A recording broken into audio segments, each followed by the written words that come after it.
नमस्कार दोस्तों, स्वागत है आपका हमारे चैनल स्टडी गाबा 25 पर।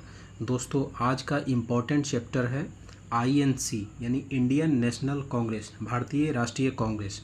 तो इससे जो है किसी भी लेवल का एग्ज़ाम हो, एमटीएस से लेकर के यूपीएससी लेवल तक, इससे हर एक एग्ज़ाम में 1 से 2 प्रश्न देखने को मिलते हैं। बिहार की बात करें तो बिहार पुलिस का एग्ज़ाम हो या बीपीएससी का एग्ज़ाम हो या केंद्र स्तर का रेलवे एसएससी या यूपीएससी का एग्ज़ाम हो, इससे रिलेटेड 1 से 2 प्रश्न हमेशा रहते हैं। इसमें ज़्यादा कुछ पढ़ने का ज़रूरत नहीं है। आपका ये वीडियो देखिए, इसके बाद एक छोटा सा वीडियो और होगा। अगर आप ये दोनों वीडियो देख लेंगे तो इस टॉपिक से एक भी प्रश्न आपके परीक्षा में नहीं छूटेंगे। तो आइए वीडियो का शुरुआत करते हैं। और नए लोग जो हमारे प्लेलिस्ट में वीडियो पड़े हुए हैं, जैसे एंसेंट हिस्ट्री पे मोस्ट इम्पॉर्टेंट टॉपिक का सारे वीडियो दिए हुए हैं, जो लोग नहीं देखे हैं चैनल को सब्सक्राइब कर उन वीडियो को ज़रूर देखिए क्रम वाइज। तो आइए शुरुआत करते हैं। सबसे पहला बात करते हैं कि इसकी स्थापना को लेकर के। तो जब अंग्रेज़ों के गुलाम में इंडिया आ गई थी, यानी भारत हमारा देश जब अंग्रेज़ों की गिरफ्त में आ गया था, तो यहाँ जनता की आवाज़ सुनने के लिए कोई एक संस्था, अच्छी संस्था नहीं थी। इसी कारण जो है ए.ओ. ह्यूम ने इस संस्था की स्थापना किया, भारतीय राष्ट्रीय कांग्रेस। हालांकि इससे पहले भारतीय राष्ट्रीय संघ के नाम से एक संस्था चल रही थी, लेकिन उसी के जगह पर ए.ओ. ह्यूम ने भारतीय राष्ट्रीय कांग्रेस की स्थापना कर दी। इसकी स्थापना 28 दिसंबर 1885 को होता है और इनके संस्थापक भी ए.ओ. ह्यूम माने जाते हैं। तो इससे रिलेटेड एग्ज़ाम में प्रश्न जोड़ करके पूछ लिए जाते हैं। इसकी जो स्थापना हुई थी वो हुई थी बम्बई में।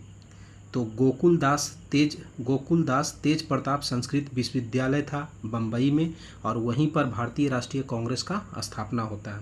तो ये प्रश्न इम्पोर्टेंट है कि भारतीय राष्ट्रीय कांग्रेस का कहाँ स्थापना किया गया था, तो बम्बई में। इससे रिलेटेड प्रश्न होते हैं। और इनका नामकरण जो है दादा भाई नौरोजी ने किए थे। इनको वायोवृद्ध नेता के नाम से भी जाना जाता है और इन्होंने ही नामकरण इनका किया था। तो इस संस्था का जो पूर्व नाम है वो है भारतीय राष्ट्रीय संघ। तो इसी के जगह पर भारतीय राष्ट्रीय कांग्रेस का स्थापना हुआ है। तो इस समय जो गवर्नर जनरल थे, यानी वाइसराय जो थे, मतलब क्वेश्चन एग्ज़ाम में जो क्वेश्चन पूछे जाते हैं कि भारतीय राष्ट्रीय कांग्रेस के समय वाइसराय कौन थे, तो लॉर्ड डफरिन थे 1884 से 1888 के बीच में। तो ये जो है 3-4 इम्पॉर्टेंट फैक्ट हैं जिसे आप याद रखिए। स्थापना 1885, डेट भी आपको याद रखना है, संस्थापक ए.ओ. ह्यूम, स्थान बम्बई, नामकरण दादा भाई नौरोजी, पूर्व नाम भारतीय राष्ट्रीय संघ और वाइसराय लॉर्ड डफरिन। उसके बाद इस संस्था के बारे में कुछ अंग्रेज लोग और कुछ इंडियन लोग कुछ बोले थे, उनसे रिलेटेड करके एग्ज़ाम में प्रश्न पूछ लिए जाते हैं। तो डफरिन ने बताया था कि कांग्रेस सूक्ष्मदर्शी अल्पसंख्यकों की संस्था है। ठीक है, तो ये प्रश्न इम्पोर्टेंट है। दूसरा है, कर्जन ने बताया था कि कांग्रेस अपने पतन की ओर लड़खड़ाती हुई जा रही है। और भारतीय जो नेता है तिलक, बाल गंगाधर तिलक, उन्होंने बताया था कि यह जो संस्था है वो है भीख मांगने वाली संस्था। उसके बाद फिरोज शाह मेहता ने बताया था कि कांग्रेस की आवाज़ जनता की आवाज़ नहीं है। और गांधी जी ने बताया था कि जब देश आज़ाद हो गया था, उन्होंने अंग्रेज़ जो है छोड़ करके जब चले गए थे देश को, तो उन्होंने बोला था कि अब देश आज़ाद हो गया है, अब कांग्रेस की ज़रूरत नहीं है। तो ये जो संस्था है भारतीय राष्ट्रीय कांग्रेस, इसको जो है समाप्त कर देना चाहिए। हालांकि ऐसा नहीं हुआ, आगे भी चलता रहा, लेकिन गांधी जी का ये कहना था। तो ये कुछ इम्पोर्टेंट फैक्ट्स हैं भारतीय राष्ट्रीय कांग्रेस के संबंध में जिसे आपको जानना चाहिए। उसके बाद बात करते हैं, इसका जो है हर साल एक अधिवेशन होता है, अलग अलग स्थानों में उनके अध्यक्ष बनाए जाते थे और कुछ विशेषता से रिलेटेड प्रश्न हैं, तो इसे आप याद रखेंगे। और ये जो है इम्पॉर्टेंट है, इसी से जोड़ करके परीक्षा में प्रश्न पूछे जाते हैं। तो सबसे पहला जो अधिवेशन हुआ था, पहला, दूसरा, तीसरा, चौथा, ये क्रम से आप 4 याद रखेंगे, 85, 86, 87, 88। तो पहला हुआ था बम्बई में, दूसरा हुआ कलकत्ता में, तीसरा मद्रास में और चौथा इलाहाबाद में। पहले के जो अध्यक्ष थे वो थे WC बनर्जी। सेकंड का जो है नौरोजी, दादा भाई नौरोजी, जिन्होंने नामाकरण किया था। तीसरा का बदरुद्दीन तैयब जी और चौथा का जॉर्ज यूले। पहला में जो स्थापना हुआ था बम्बई में जो अधिवेशन हुआ था वो था, उसमें 72 प्रतिनिधि ने भाग लिया था और इनका महासचिव कौन थे ये जोड़ करके प्रश्न पूछे जाते हैं। तो इनका जो महासचिव थे वो थे आपका A.O. ह्यूम।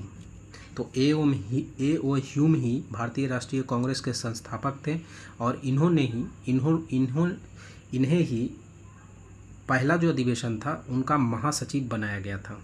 तो हर साल नवंबर से दिसंबर के महीने में अधिवेशन होते थे, अलग अलग अधिवेशन होते थे जिनके अलग अलग अध्यक्ष भी बनाए जाते थे।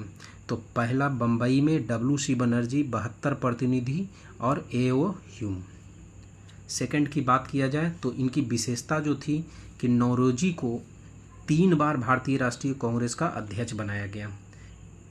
तो 86 में, 93 में और 1906 में, 1886, 1893 और 1906 में। उसके बाद 1887 में जो बदरुद्दीन तैयब जी थे, इनकी मेन विशेषता ये थे कि सबसे पहले कोई मुस्लिम जो है कांग्रेस का अध्यक्ष बना था। तो प्रथम मुस्लिम व्यक्ति कौन था जो कांग्रेस का अध्यक्ष बना? बदरुद्दीन तैयब। और इसके बाद चौथा में प्रथम अंग्रेज कौन थे जिन्हें कांग्रेस का अध्यक्ष बनाया गया? तो वो हैं जॉर्ज यूले। तो ये 4 इम्पोर्टेंट है, याद रखिए। उसके बाद अगला है 1896। 1896 इसलिए इम्पोर्टेंट है कि इसमें पहली बार वंदे मातरम गाया गया था। हमारा जो राष्ट्रीय गीत है वंदे मातरम सबसे पहले जो गाया गया था कांग्रेस के कलकत्ता अधिवेशन में 1896 में गाया गया था और इनके जो अध्यक्ष थे रहीमतुल्ला सियानी जी थे। तो ये VVI है, इसको आप याद रखेंगे। उसके बाद अगला है 1905 में वाराणसी में हुआ था।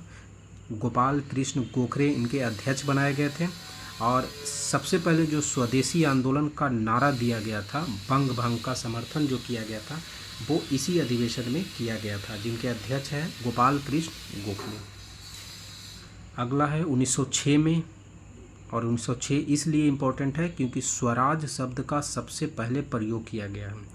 यहाँ पर देखिए, एक 1905 में हुआ, 1906 में। तो 1905 का जो विशेषता है स्वदेशी आंदोलन और यहाँ पर है स्वराज शब्द का प्रयोग। तो ये दोनों में कंफ्यूज नहीं होना है।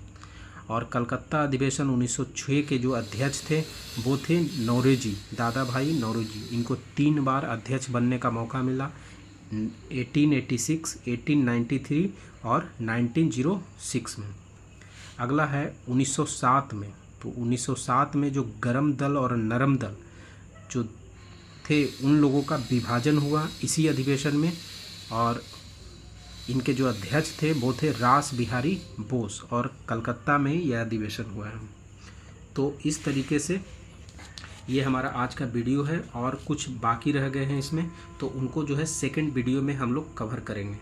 तो वीडियो कैसा लगा ज़रूर बताइए। यदि अच्छा लगे तो लाइक ज़रूर कीजिए और नए लोग चैनल को सब्सक्राइब ज़रूर कीजिए।